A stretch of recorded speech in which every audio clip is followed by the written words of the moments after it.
से है, जहां ठाकुरगंज में नगर क्षेत्र में गरीब तबके के लोग फुटपाथ पर दुकान लगाकर गुजारा करते हैं। इन दुकानदारों से वार्ड पार्षद के पति खालिक अंसारी के द्वारा खुलेआम रंगदारी वसूली जाती है। इस मामले में जब के न्यूज संवाददाता प्रदीप शर्मा ने सही जानकारी मांगी तो उसके खिलाफ SC/ST एक्ट के तहत झूठा मुकदमा दर्ज करवा दिया गया। वहीं अगर जनता की बात की जाए तो उसका कहना है कि सुशासन की सरकार में ये धांधली कई सालों से चलती आ रही है। पार्षद पति अपने दबंगई से गरीब व्यापारियों का जीना हराम कर रखा है। ये रोड पर दुकान लगाने के नाम पर अवैध तरीके से रंगदारी मांगते हैं। रंगदारी ना देने पर उसके साथ मारपीट की जाती है। खबर की सच्चाई जानने गए के न्यूज संवाददाता को लगातार पार्षद पति खालिक की तरफ से जान से मारने की धमकी दी जा रही है। अब देखना ये होगा कि नीतीश सरकार लगातार प्रदेश में सुशासन की बात करती है, लेकिन यहाँ मामला कुछ और ही है।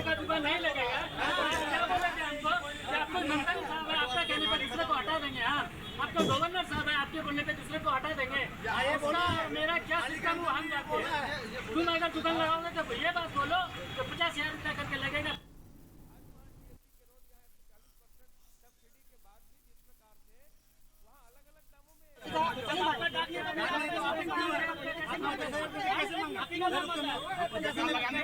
दुकान कौन लगवाया? ये हम लोग हमारा दुकान है, ऐसा कौन लेता है? हम बोले थे कि अगर हम लोग का दुकान नहीं लगेगा, जब हम लोग नहीं लगा रहे तो कैसे लगवाएगा? कहानी खत्म हो जाए। हम लोग बोले थे कि हम लोगों का दुकान नहीं लगेगा, क्या बोले थे हमको? मैं 1 तारीख को खबर संकलन करने के लिए DDC मार्केट गया हुआ था, जहाँ देखा मैं कुछ लोग वहाँ पर आपस में झगड़ रहे हैं। तब उनके पास गया, मैं उनसे पूछा क्या हुआ, तो एक व्यक्ति है वार्ड पार्षद के पति हैं खालिक अंसारी, वो उनसे पैसा मांग रहे थे। जब मैंने उनसे पूछा कि आप पैसा दुकानदारों से क्यों मांग रहे हैं, तो उन्होंने बताया कि हम अपनी मर्जी से रंगदारी मांग रहे हैं। बस उसी खबर को मैंने बनाकर अपने चैनल पर चलाया।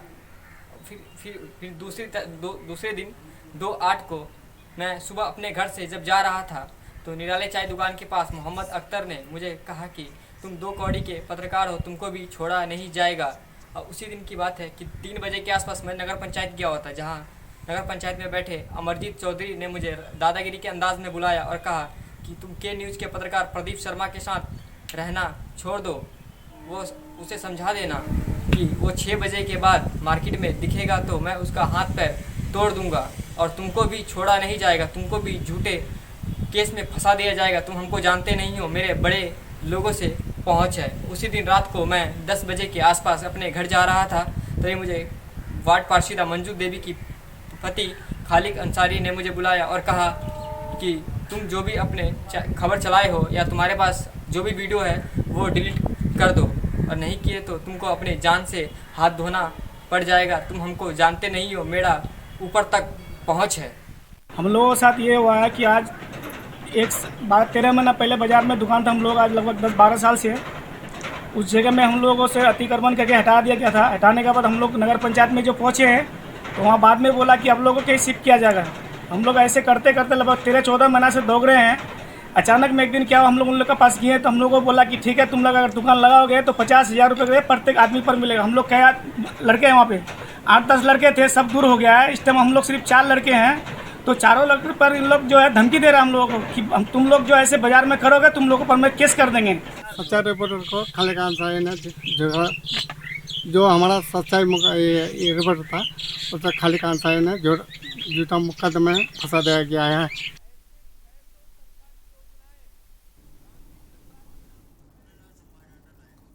तो नीतीश बाबू की सरकार में जहां कहा जाता है कि सुशासन रहता है, लेकिन सुशासन नहीं है, इसे कुशासन बोल सकते हैं।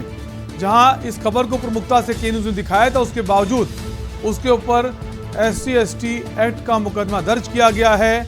कहीं ना कहीं जो पुलिस अधिकारी हैं उनकी भी मिलीभगत इस पूरे मामले में सामने आ रही है। जो पार्षद की दबंगई है, रंगदारी वसूलता है। इसी खबर पर हमारे साथ हमारे संवाददाता प्रदीप शर्मा जुड़ गए हैं। प्रदीप, कह सकते हैं जो पार्षद है, पार्षद पति है, उसकी गुंडागर्दी और उसकी मिलीभगत पुलिस से भी है। अगर पुलिस अगर इसको निष्पक्ष जांच करती तो मुकदमा ना दर्ज होता। जी जी, मैं बता देना चाहूँगा कि जब मैं पंचायत चुनाव और पंचायत की कुछ खबरें कवरेज करके लौट रहा था, तो बाजार में देखा कि कुछ दुकानदार एक लोग से लड़ रहे थे, मतलब झगड़ रहे थे। तो झगड़ते वक्त मैं वहां रुका, तो एक पत्रकार होने के नाते मैं वहां रुका। तो मैं वहां कवरेज जब किया तो दुकानदार द्वारा बताया गया कि इन्होंने हम लोगों से 1 लाख रुपए की मांग की है। तो जब मैंने उससे खालिक अंसारी से पूछा, तो उन्होंने होशो हवास में 1 लाख रुपए मांगने की बात कही। तो मैं कवरेज करके वहां से वापस आ गया, अपने घर जा रहा था। तो मुझे परेशान किया गया। और फिर सुबह में मुझे मालूम चलता है कि मेरे ऊपर खालिक अंसारी की पत्नी, जो वार्ड पार्षद है 7 की, उन्होंने मेरे ऊपर, जो मंजू देवी है, उन्होंने मेरे ऊपर एक झूठा मुकदमा दर्ज कर दिया गया, जिसमें मुख्य पार्षद की भी भूमिका नजर आ रही है, क्योंकि वो थाना गए हुए थे। मुख्य पार्षद प्रमोद कुमार चौधरी और कई सारे एक अमरजीत है, वो कई सारे लोग जो है जाकर मुकदमा उनके साथ में जाकर दर्ज करवाते हैं। जबकि जो बात उसमें कही गई है, ऐसी कोई बात मैंने उनसे लेकिन कही ही नहीं। प्रदीप सवाल ये है ना कि अगर पुलिस मुकदमा ऐसे नहीं दर्ज करती ना, SC/ST एक्ट अगर कोई भी चला जाए, कह दे मुकदमा दर्ज कर दो, पुलिस जांच करती है, छानबीन करती है, क्या मामला हुआ है, मौका वारदात पर पहुंचती है, लोगों से बातचीत करती है, उनकी राय लेती है, तभी तो मुकदमा दर्ज होता है। या फिर कोई गया और मुकदमा दर्ज हो गया?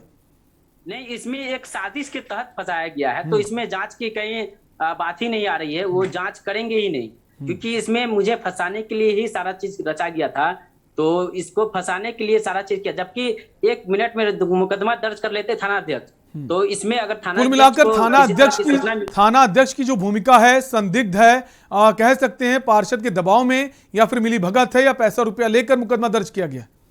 इसमें हम कैसे कहेंगे? इसमें अगर थाना अध्यक्ष अगर मेरा साथ देते तो वो एक बार हमसे पूछ लेते कि आप उनके यहाँ गए थे, पर ऐसा कुछ नहीं, बस मामला आते ही वो दर्ज कर लिए। जबकि SC/ST एक्ट में जो मामला दर्ज करवाया गया है, उसमें उन्होंने कहा है, लिखा है कि मेरे घर पे आके के न्यूज के संवाददाता प्रदीप शर्मा विज्ञापन मांगे, नहीं दिए तो अनुसूचित जाति, लेकिन अगर कोई मुकदमा दर्ज किया जाता है, उसके लिए साक्ष्य चाहिए होते ना, तो कौन से ऐसे साक्ष्य थे जो उन्होंने पेश कर दिए?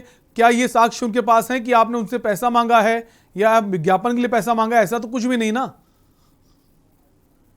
नहीं, क्योंकि मैं वहां गए ही नहीं। मेरा मोबाइल ट्रेस, मैं तो बोल रहा हूँ, मेरा मोबाइल ट्रेस करे, मेरा मोबाइल क्या उन सभी का मोबाइल ट्रेस किया जाए, तो वो लोग कहाँ थे? सभी एक जगह पर थे। प्रदीप जो एसपी हैं, प्रदीप जो एसपी हैं, एसपी जो हैं, उनसे आपकी बातचीत हुई है? क्योंकि हमने अभी उनको फोन करना चाहा, लेकिन फोन पे कोई जवाब नहीं मिल रहा है। बोले एसपी जो सर किशनगंज के कुमार आशीष सर, जो एसपी सर, उन्होंने कहा निष्पक्ष जांच होगी, और मुझे कानून व्यवस्था पर पूरी जो है विश्वास है। मुझे अब भारत की जो कानून व्यवस्था, बिल्कुल पूरी व्यवस्था, प्रदीप एसपी जो वहां के, उनके संज्ञान में मामला है या नहीं है? क्योंकि उनसे जब बात करनी चाहिए तो उन्होंने कह दिया मैं छुट्टी पर हूं, मुझे इस मामले की कोई जानकारी नहीं है। जी मेले पर भगवान श्री राम की प्रदीप, अभी फिर से मुझे जानकारी मिली, पर जो एसपी हैं उनका कहना है कि कार्रवाई इस पे जांच चल रही है, और जो जांच में दोषी पाया जाएगा उस पर कार्रवाई होगी। लेकिन जो सीओ हैं वहां के सर्किल ऑफिसर, उन्होंने साफ तौर पर इस मामले से पल्ला झाड़ लिया है। तो एसपी तो कह रहे हैं कि जांच होगी और जो जिम्मेदार है उस पर कार्रवाई होगी। नहीं, सर्किल इंस्पेक्टर से मेरी बात हुई थी, तो उन्होंने जांच का आदेश दिया कि उन्होंने कहा कि निष्पक्ष जांच होगी, पर थाना अध्यक्ष छुट्टी ले लिए हैं। तो इसमें भी शक का एक दायरा है कि उन्होंने अभी क्यों छुट्टी ली। छुट्टी लेना था तो इस आवेदन FIR करने के बाद क्यों छुट्टी लिए? जबकि ठीक है, शुक्रिया प्रदीप तमाम जानकारी के लिए। तो आपने जिस तरह से अपनी सारी बातें समक्ष रखी हैं, तो कहीं ना कहीं ये बातें ऊपर तक पहुंच रही हैं। जो सरकार के जिम्मेदार लोग हैं वो भी देख रहे हैं कि गलती किसकी, और अगर किसी पर मुकदमा आप दर्ज करते हैं उसके लिए आपको